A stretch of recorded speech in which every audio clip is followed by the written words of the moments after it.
L'année 2021 a permis de poser d'importants fondamentaux pour la transformation numérique du secteur médico-social. Elle a été fortement mobilisatrice et d'importantes fondations ont été posées en impliquant l'ensemble de l'écosystème, que ce soit les professionnels, les structures, les industriels et nos partenaires en région. Ça s'est concrétisé notamment par rapport à des groupes de travail qu'on a conduits pour accompagner la conformité des solutions dans le cadre de l'interopérabilité, mais aussi les task force du Ségur qui ont mobilisé beaucoup d'interlocuteurs et également les groupes de travail du Conseil du numérique en santé. Aujourd'hui, les industriels du secteur sont en rendez-vous. Ils sont en train de se présenter au guichet de référencement du Ségur. Ils sont présents au Projectathon. Cela montre le dynamisme et la mobilisation du secteur. Pour nous, ANS, et pour l'équipe médico-sociale de l'agence, ça a été aussi une année fondatrice parce qu'elle nous a permis de renforcer notre équipe.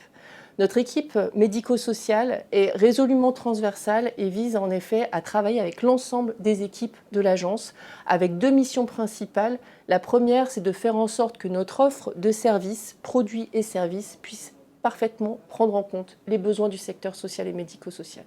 Et la deuxième mission, c'est de pouvoir accompagner le développement massif des usages de nos référentiels et services socles, INS, MS Santé, DMP, ProSanté Connect, etc., en ne parlant que des priorités du Ségur. Cette concrétisation du renforcement de l'équipe, c'est vraiment une manière également de montrer que l'agence se tourne résolument vers ses clients et c'est quelque chose qui nous semble extrêmement positif pour le devenir de l'agence puisque c'est un axe fort de notre plan stratégique moyen terme.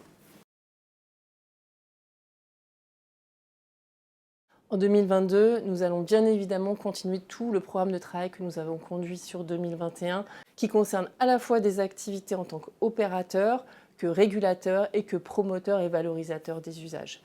On va se centrer bien évidemment sur les enjeux de conformité des solutions à la doctrine technique du numérique en santé et c'est le référencement du Ségur des solutions de dossiers usagers informatisés qui va être une des grosses priorités de cette année 2022.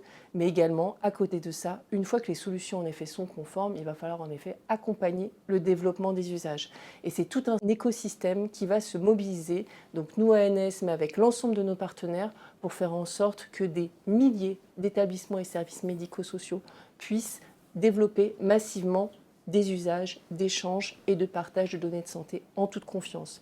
Et tout ça pour fluidifier le parcours des personnes et faire en sorte de décloisonner les parcours entre le sanitaire, le social et le médico-social.